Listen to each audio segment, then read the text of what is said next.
OMG. How you doing? Thank you. We're here to do another video of, guess what? A tour of New York.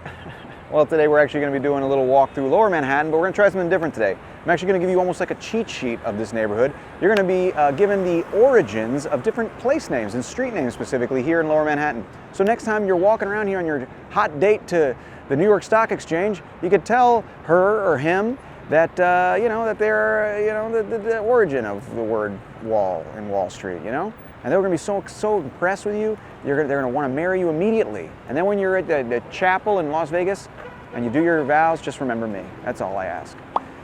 Okay, sorry. I got a little bit carried away. Eric, how are you? Pretty good.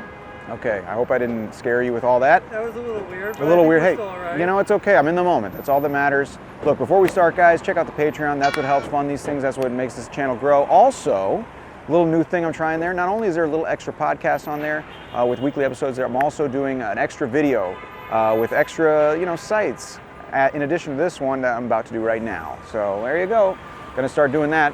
And also, please like and subscribe to the video. Like and subscribe to the video. Gotta be grammatically correct these days. Especially if you see more than one of these videos, it helps bump us in the analytics ahead of all the, drone videos. I don't know what you people are watching. Anyways, let's get started. We got a lot to cover, man. Eric, are you ready to do this? I left the drone at home. You left the drone at home, So huh? this is all gonna have to be on the street. Your wife's gonna be very upset that that's what you call her. Wow. Okay, there's more where that came from. Let's get started.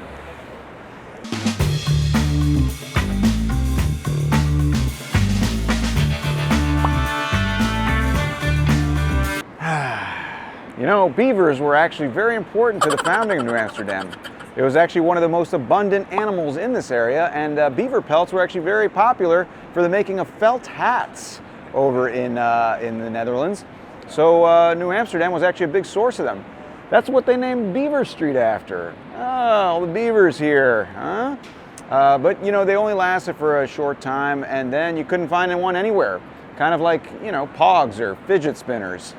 But they commemorated it with the name Beaver Street, and it was at one point they estimated there was like close to 80,000 leaving New York City or New Amsterdam in a year to be sent over to Europe.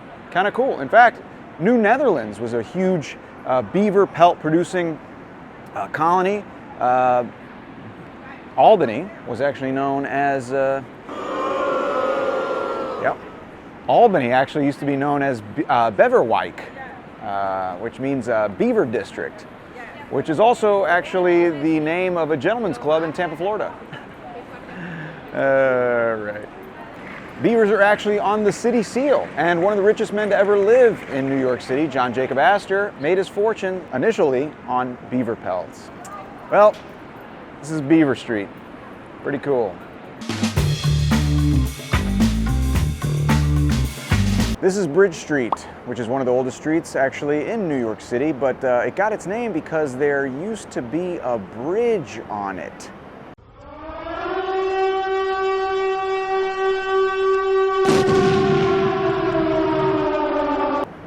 Aren't you lucky to have me giving you this amazing information? But it actually had the bridge going over a body of water that was located on... So we're on Broad Street right now. Broad Street, named Broad Street because it's so broad, but it used to actually be a canal going through the middle of this thing throughout the 1600s when it was New Amsterdam, up until 1671 when it was buried and it became more of a sewer. Then in 1676 it was ordered filled. But before then it was pretty much, like Amsterdam out here, except without as many stoned bros from the United States, eating French fries in the street. Now I think about it, today it's kind of like Amsterdam here. What can you do?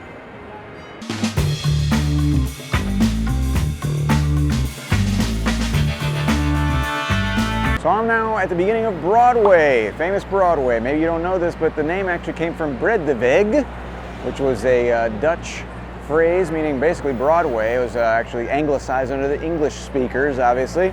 But yeah, this is the beginning of it. That's where the name comes from. It was actually traced and mapped the same route used by the Lenape Indians who were here before the Dutch got here, so kind of cool. But on the ground, you'll see some tiles that indicate the people who got the ticker tape parades thrown for them on this street up to City Hall from down this area. It's called the Canyon of Heroes. I covered this in my video about the World Cup parade they did for the women in 2019. You can check that one out. I also covered it in the Lower Manhattan video. There's 2 plugs for you, baby. But yeah, they called it a ticker tape parade because it's in the financial district, and people started throwing ticker tape because that was what was abundant in the financial district. It's a good thing they didn't throw the first parade in the raw sewage district. Right, Eric? Sure. Okay. Anyways, that was it. Broadway.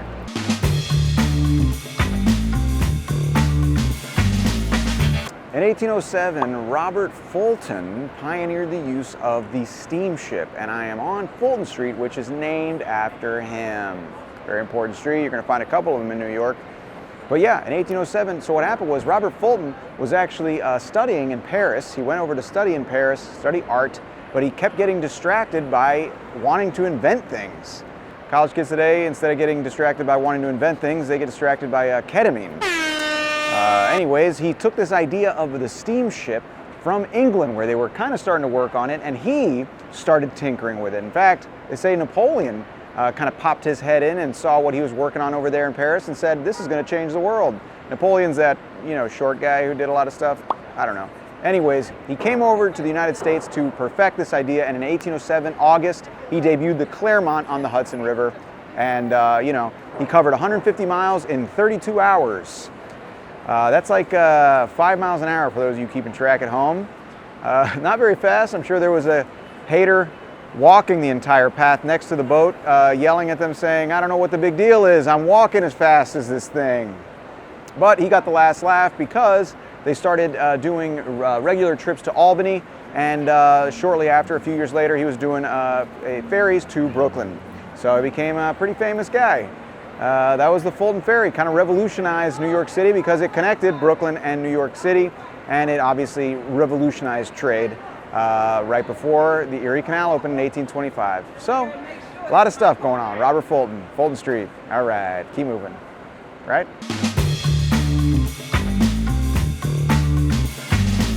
Behind me is one of the oldest streets in New York City. This is Maiden Lane. Before I tell you the origins of the actual street name, you should know that on this street was a building that was burned down in a slave revolt of 1712. It was a really big deal. It kind of turned the tide, and they cracked down some much stricter laws on not just slaves, but black people in the colony. I covered this in my slavery and racism video. You should check that out. But more on the actual origins of the name of the street. It's kind of interesting. It was actually named Magdepatia because there was actually a stream that ran along this this path, and it was a path that women and daughters and mothers took to wash clothes at this stream every day. Isn't that nice? Pretty quaint, especially considering that today New York City is very different. Eric, you know what belly button lint is? Gross, Tom. You know what it is, right? Yes. Well, today on the subway, this guy who smelled like that knocked into me and told me that I should eat because I'm a and get away. Wow. Yeah. So not a fan. He didn't really care for me. Not a Patreon subscriber. He was not a Patreon subscriber. Yet, Tom. Not yet. Never say never. All right. This is Pearl Street. Now, this is called that because there used to be actual oyster shells dumped here by the Native Americans during the time of the Dutch. And they called it Pearl Street because pearls come from oysters. All you Vermeer heads know that the Dutch were obsessed with pearls. But yeah, it was called that because the Native Americans dumped tons of oyster shells here. So yeah, the kind of the way that like around the country fraternity rows are known as Natty Light Can Drive. Yeah. Okay, but also the oysters were a really big deal in early New York. In fact, there was a huge industry here all the way up until the 1920s. But it was actually one of the biggest producers of oysters in the world. When Hudson came, he said at one point they had like 350 square miles of oyster beds in this area, and they believe it was almost half of the oyster production in the entire world. The last oyster bed closed in the 1920s because the water was very polluted and no one wanted to eat oysters that had teeth and arms growing out of them. Pretty disgusting. Okay.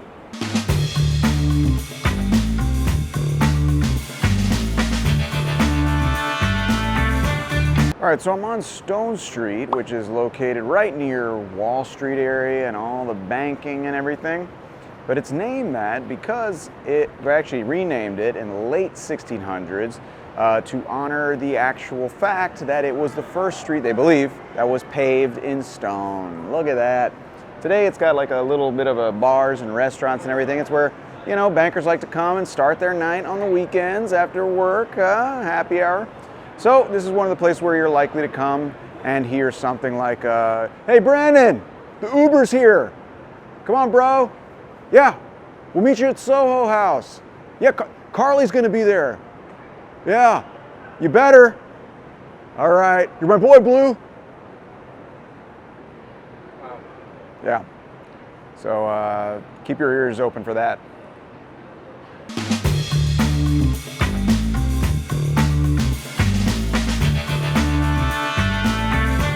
So now we're in one of the more important parts of Lower Manhattan. This is Wall Street. Ever heard of it?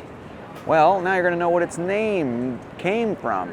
So it's called Wall Street because there used to be a wall on it. It was built in 1653 by Peter Stuyvesant to protect the colony of New Amsterdam, not from the Native Americans, which is what you were probably thinking, you racist, but because of the British. It was actually in the middle of the first Anglo-Dutch War. There were 4 of them. And it was basically protecting the colony from the New Englanders who lived outside of New York. No, go figure. And it was about 9 feet tall and, you know, pretty cool. And interestingly enough, a bunch of bankers, they're all yelling at each other about who has the most expensive dinnerware. Anyways, this whole place here, what's that? Wheat futures they're yelling about. They're orange futures, orange juice futures. Okay. So the wall was built here and it was torn down in 1699 after the British had already taken it over. And interestingly enough, during the Anglo-Dutch War, what happened was the British had the Navy, the Dutch had the trade and the freight. So the British were kind of mad, so they kind of closed off their ports to any ships but the British, which, you know, the Dutch were like, whatever, we have other people we can trade with, but it did increase piracy. So pirates would take stuff from the Dutch and then bring it into the British. So yeah, that's what pissed off the Dutch. Look at that. That's how the war started. Anyways, speaking of piracy, this today is the center of investment banking. Ah, look at that. You got the you know, New York Stock Exchange behind me, former JP Morgan headquarters here. Crazy, huh? Okay.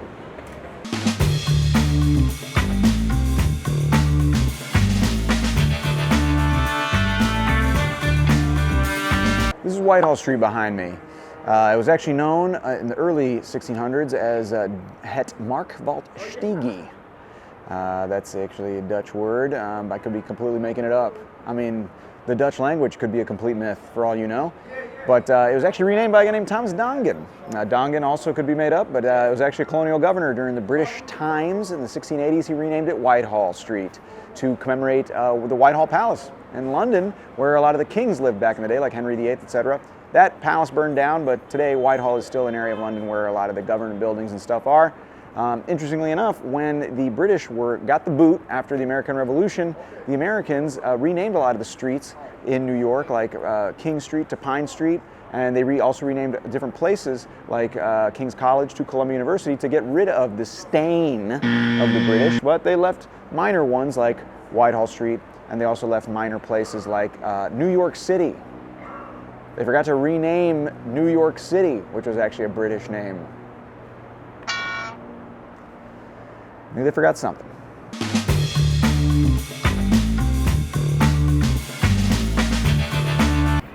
Okay, well, we made it through a nice little day here. We're wrapping it up. What's up, guys? How you doing? How you doing? It's been a nice day. We learned a lot, just like these kids leaving school. We learned a lot. You guys all have, you're armed with knowledge. You're unstoppable. The most powerful weapon in the world is now at your disposal. Doesn't stop people from walking through your video though, Tom. That's true. Knowledge doesn't stop people from doing anything, frankly, except me, you know? Paralyzed with knowledge. All right, well anyways, that was the video, guys. You get to learn a little bit about the origins of some of the places here in Lower Manhattan. Pretty cool. We're gonna try to do some different neighborhoods here as well. Try to fire them off rapid, you know? Eric, did you learn something today? Not too rapid, I hope. Not too rapid so you can understand stuff and be kind of good. How you doing? But yeah. Vamp while people walk through the frame. How you doing? But yeah, anyways, guys, if you like the video, please check out the Patreon. There are more like this. You know, I'm doing extra videos now. Also a little companion podcast as well. And extras is how we fund these things, how we grow. It's very, very important because I ain't doing any endorsements for Starbucks anytime soon, I'll tell you that. So yeah, if you can, please check that out. Also like, subscribe, that helps a lot. Helps bump us in the analytics ahead of all the, you know, GoPro dirt bike videos. Probably a lot of those. Probably a lot of those. Actually sounds kind of cool, actually. But watch those after ours. So anyways, guys, hope you enjoyed it. I'll see you guys for the next one. Later. Sick. I'm old.